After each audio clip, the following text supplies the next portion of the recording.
বাঙালি special রান্নাঘরে সব বন্ধুদের স্বাগত। আজকে আমি রান্না করব সুন্দরী কাঁকড়া ঝাল। ছোট সাইজের সুন্দরী কাঁকড়া ওখানে নিয়ে নিয়েছি, পরিষ্কার করে ধুয়ে নেওয়া হয়েছে। নিয়েছি এখানে টমেটো, শুকনো লঙ্কা, আদা রসুন, ধনে পাতা, পেঁয়াজ। বন্ধুরা, কাঁকড়াটা একটা ছোট সাইজের কাঁকড়া। এই রেসিপি যদি আপনাদের ভালো লেগে থাকে অবশ্যই কিন্তু কমেন্ট করে জানাবেন, লাইক করবেন, শেয়ার করবেন, চ্যানেলটা ভালো লেগে গেলে সাবস্ক্রাইব করে দেবেন। ঠিক আমি যেভাবে খাই বাড়িতে ঠিক সেইভাবেই দেখাই। চলুন শুরু করে যাক। রেসিপিটা কেমন লাগলো বলবেন কিন্তু। প্রথমেই আমি কাঁকড়াটাকে মেখে নেব, একসঙ্গে মেখে বসিয়ে দেবো। এর জন্য আমি শুকনো লঙ্কা, আদা রসুন, গোটা গরম মশলা আর তার সঙ্গে জিরে ধনের গুঁড়ো, হলুদের গুঁড়ো একসঙ্গে দিয়ে এটাকে সুন্দর করে বেটে নেব। চলুন, এখানে নিয়ে নিচ্ছি, ফের দেখিয়ে দিচ্ছি আপনাদের। আদা রসুন, শুকনো লঙ্কা, গোটা গরম মশলা, হলুদের গুঁড়ো, জিরে ধনের গুঁড়ো, এটা বেটে নিয়ে আসছি। কড়া এমনি বসিয়ে দিয়েছি, গ্যাস ধরাইনি এখনো। এক এক করে আমি পেঁয়াজ, টমেটো দিয়ে দিলাম। মশলাটা আমি দিয়ে দেবো।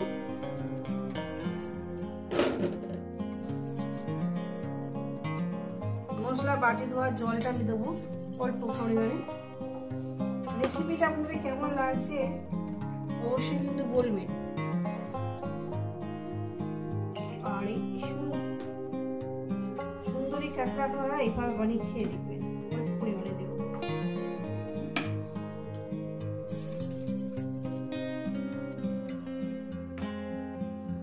দেখলেন, অল্প পরিমাণে দিলাম। এবার এটাকে কি করবো, আমি কাঁকড়াটাকে দিয়ে দেবো।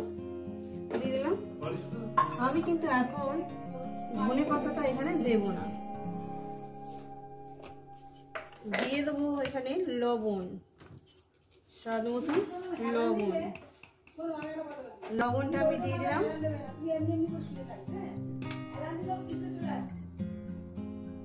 এরা এত জোরে কথা বলে বন্ধুরা, কি বলবো, আমার মা আর আমার ছেলে। দিয়ে দেবো এখানে, লবণটা দিয়ে দিলাম। এবার দিয়ে দেবো পরিমাণ মতন তেল। একটু তেল লাগে ঠিকই কথা, কিন্তু খেতে খুবই সুস্বাদু হয়। ঠিক আছে, এই অল্পটুকু দিয়ে অনেকটাই ভাত খাওয়া যায়। তেলটা আপনাদের পরিমাণ মতন দেবেন। দিলাম। আমি এখানে একটু হাত দেবো না, হাতাটার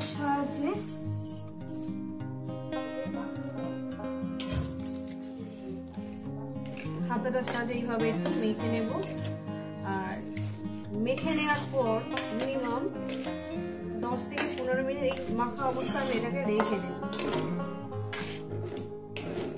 এই কাঁকড়াটা কালকে একটা রান্না করা হয়েছে, ভাজার মতন করা হয়েছে, খেতে খুব সুন্দর। ভাবলাম ভালোই যখন খেতে, বড় সাইজটা আছে, ছোট সাইজের পাড়ার মধ্যে, গ্রামের মধ্যে বাড়ি হলে যা হয়, ছোট সাইজটা পেয়েছি যেমন মা নিল। মেখে নিলাম। এবার এটা 15 মিনিটের জন্য একটু রেস্ট দিলাম। গ্যাস ধরিয়ে দিয়েছি বন্ধুরা, একদম লোতে দিয়ে দিয়েছি। এখানে আমি চাপা দিলাম। মাঝে মাঝে 2 মিনিট 3 মিনিট অন্তর অন্তর করে ঢাকনা তুলে নেড়ে দেবো। ঢাকনা খুলে দেখবো বন্ধুরা, দেখছেন বন্ধুরা,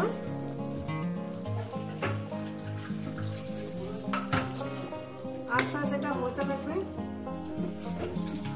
একটু উল্টিয়ে পাল্টিয়ে দেবো।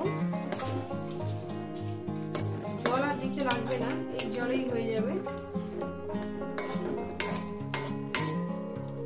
রেসিপিটা কেমন লাগছে অবশ্যই কিন্তু বলবেন।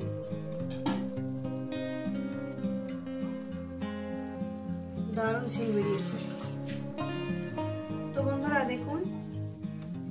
রান্না করছি আপনারা ঠিক সেইভাবে রান্না করবেন, ভীষণই টেস্টি লাগবে। এখনও কিন্তু কিছু হয়নি, এটা শুকনো শুকনো টাইপের একটা চচ্চড়ি মতন হয়ে যাবে।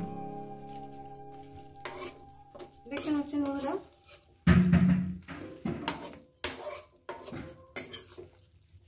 তেল পুরো ছেড়ে যাবে।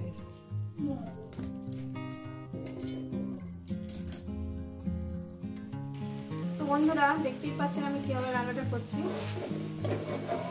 আমি কিন্তু বাঁ হাতেই করছি, কিছু মনে করবেন না, যা ডান হাত আমার পছন্দ ব্যথা। দেখতেই পাচ্ছেন বন্ধুরা, আর দিয়ে দেবো এখানে ধনে পাতাটা দাও এখানে।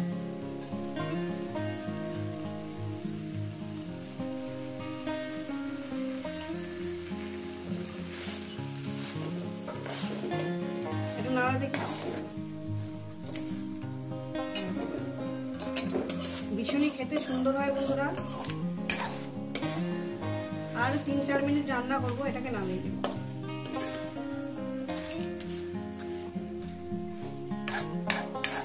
রান্না খুব সুন্দর পারে।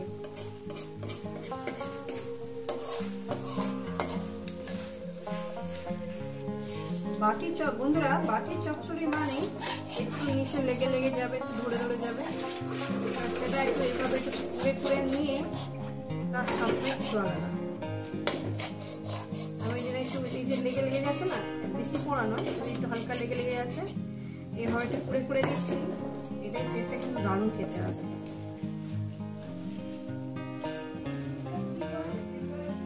তো বন্ধুরা দেখুন, সাইড থেকে মানে চড়বড় করে তেল বেরোচ্ছে, দারুণ একটা ভাজা ভাজা সেন্টও বেরিয়ে গেছে। এই অল্পটুকু দিয়ে একটা দুটো কাঁকড়া দিয়ে অনেকটাই এক থালা ভাত খাওয়া যাবে। কড়ার মধ্যেই রেখে দেবো, কড়া থেকে কাটিয়ে সবার কাট দেবো, আর আমি কড়ার মধ্যে ভাত মেখে খাবো। সত্যিকারের কথা, এই যে কড়ার মধ্যে চারপাশে যে পোড়া পোড়া মশলাটা লেগে রয়েছে না, এর সঙ্গে ভাত মেখে খাওয়ার মজাটা কিছু আলাদা। চলুন দেখা হচ্ছে আবার নতুন ভিডিওর সঙ্গে। সবাই সুস্থ থাকুন, ভালো থাকুন।